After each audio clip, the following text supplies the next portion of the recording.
Entitled neighbour thinks he can wander into my back garden whenever he wants. I'm going to try and set the scene a bit here. My house backs onto a number of flats. I have a little terrace garden out the back that is linked to my property. Below that terrace is a small patio area that is linked to the flats, which they can get access to by their own back door. There are then steps up to my area, which are gated off. I also have a locked gate that allows access to the terrace garden because I live on a main road. A few months ago, the flat behind me had a problem with their plumbing, and the drain behind was overflowing with literal poop. Obviously, an extremely nasty situation for everybody. When the owner of the flats, we will call him T, asked if he could come round the back and check the drain, of course we said yes because we're not total a-holes. After he checked the drain, he said he'd need somebody to come out, check it and drain it. We agreed but made it clear we would need to be made aware before it happened, as stipulated in our rental agreement with the letting agent. He said fine, and we got notice before any work was done so we could ensure our gate was unlocked. I thought that was the end of it, and boy was I wrong. A few weeks later, I was at home and heard my front gate open. I found it odd because my boyfriend wasn't due home from work for a little while and nobody knocked on the door. The door to my house is immediately next to the gate, so it's seconds between the gate opening and a knock. When the gate went a second time, I looked outside to find T walking away. Obviously, he had entered my property without my consent. Wanting to give him the benefit of the doubt, believing that he just wanted to check the drain one last time, I didn't say anything about it, just letting it slide. A couple of days later, my boyfriend, who had given him his number to deal with the drain issue, got a phone call from him saying he needed to gain access to the back of our property and why did we have our gate locked. As my boyfriend said, we were both at work and neither could come home to deal with his request, and if he needed something to speak to the letting agents, he just hung up.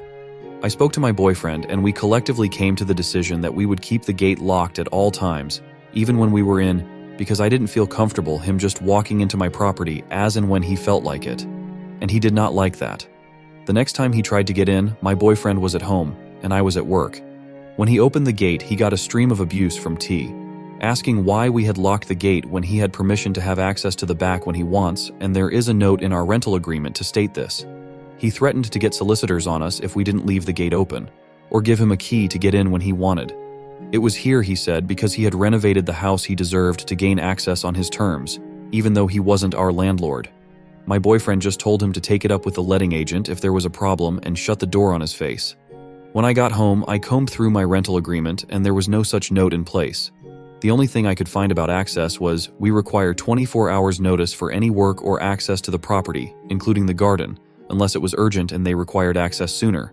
But they still had to provide detail in writing about any work that would be done even within 24 hours. Because of this, I told the letting agent, who had communication with T, that he would have to ask for access to my garden via them and I require the written notice as stipulated in my contract. They agreed to pass the message on. Things cooled a bit, but the problem with the drain started again. We could see it was overflowing and apparently T was aware. But we hadn't heard anything from him or the letting agent about when somebody would come and deal with it. This was when I got my own back. I'm probably a bad person for this, but at this stage, I had enough. T turned up with the drainage company on a day that I was at home, unwell. I was lying on the sofa when I heard a van pull up and somebody try to open the gate. But of course, it was locked. The bell went and I considered getting up and answering the door, but when I heard T's voice, I decided I wasn't going to feed his entitlement. I just lay back down, stuck my earplugs in, and tried to go back to sleep. For the next 30 or so minutes, he tried to get in, constantly ringing the bell, knocking loudly on my window, shouting into the house, screaming at what I can only assume was my boyfriend on the phone. But I ignored it all. Eventually, he got the message and left. When my boyfriend came home from work, he came back to give us a verbal dressing down, threatening legal action again, etc., because he needed access to the property and we didn't provide it. I pointed out that neither of us were in when he turned up. My blinds were shut and nobody can see in, so he didn't know I was off sick. And he didn't give us the agreed notice that he would require access, and in the future I will no longer be dealing with him. If he wants access, to go through the letting agent, and the next time I find him in my garden, I'm ringing the police for trespassing. He was still threatening me, so I told him to go for it because I get free legal advice due to a membership I had, and if he really wants to go down that route, be my guest. I've honestly never seen somebody shut up so quickly. He said he'd go through the letting agent in the future, and I said good choice and shut the door in his face. After that, he solely dealt with the letting agent and followed all instructions once he knew I had access to free legal advice. The best part about this whole incident was, he could have checked the drain from his own property and never needed access to my garden. He just wanted to flex his muscles and thought he could bully us because we're a young couple. I just don't understand the thought process of cretins like this. Like, what in the hell was the motivation here? Is he a voyeur? Is he just a bored landlord that has nothing better to do? Anyways, let's go ahead and jump into story 2. But before we do, please hit the subscribe button. My entitled friend talked poorly about how much I make at work. I'm really considering dropping this friend. I can't do it anymore. So, the other night we were talking on the phone about work. Honestly, I really love my job. I work as a teacher's assistant, and I must say my job is very rewarding. I have always been very good with kids. The money honestly isn't bad. We have a lot of vacation time, and the benefits are amazing. The children I work with are autistic, they have learning disabilities, and some have behavioral issues. I really love my job, and I take great pride in what I do. My friend works as a receptionist at a hospital. She only works 2 days a week, and she always has work drama with other coworkers. My friend has always been in a really bad financial situation. She has to financially support her parents. She spends too much money on her toxic boyfriend, and her card always gets declined. Last time I saw her, she only had $60 in her account. When we were talking about work, my friend asked me how much I made. I stupidly told her and she said, "Wow, for all the shit you do, they pay you nothing." And then continued by saying, "I make $29 an hour, and I'm really making great money. I have so much money coming in, and I see that in every paycheck." I told her it's not about the money, and if I'm not worried about my finances, then we don't have to focus on that. But she kept going by saying she's making so much money and how fortunate she is. I don't believe she makes $29 an hour.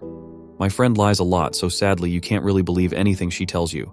But I don't see how she's making better money due to her never having money and her always financially supporting her toxic boyfriend by always buying him everything. For his B-Day and Christmas, she spent $2,000 on him. Mostly every day she buys him meals when he's at work, like she would Uber eat food over to him or just send him money so he can buy himself food. And he even told her through text, which she showed me, that he was mad at her that she didn't buy him an Xbox for their anniversary and he doesn't whatever crappy gift she wants to give him. For some additional background from she knows of my fiancé and what she's experienced, she knows he comes from a wealthy family. Since we're apart for a bit, he has bought my tickets to see him in South Korea, and I know a future with him will be so perfect and we'll be set for life.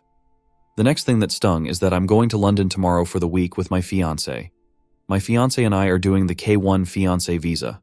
So we have to be apart for a year max, but luckily the government is making it going by fast, so it most likely will be under a year. The long distance is very hard on me and us, but we're making it through. Luckily I have a lot of work vacations, and I'm seeing him on Sunday for the whole week in London, and then in August I'm spending a month in his home country of South Korea. So my friend asked if she can call me while I'm in London. I told her I'll be busy, but I can always send her a text. She said, "That's true, you rarely see your fiancé since you'll only be with him for 3 days. Well, technically it's 8 days, and I'm seeing him again for the month in August. I just don't understand why add salt to the wound to a situation she knows is painful for me. I was starting to make so much progress, like I'm no longer crying and sad over my situation. I told my fiancé and he's so mad. He's so mad that she's bad-mouthing my job and my income. He even said that he knows I make great money and I'm really good at saving. He also thinks what she said about me rarely seeing him was a bitchy comment. He even said this all was the rudest thing she ever said to me. It's sad I don't have many friends and we've been friends for a while, but I don't think I can do this anymore. I feel like she's become so unbearable lately, and I think it's due to her toxic relationship with her boyfriend, her always staying with him and never leaving, and I think she's jealous in her own way of my relationship with my fiancé. IDK how she's jealous lol, but my mom said she thinks she is. I really feel like I'm just her unpaid therapist for the relationship she's in. All the horrible comments and really not being a good friend. I don't know what to do. If it's worth telling her and trying to fix our friendship, or should I just distance myself from her?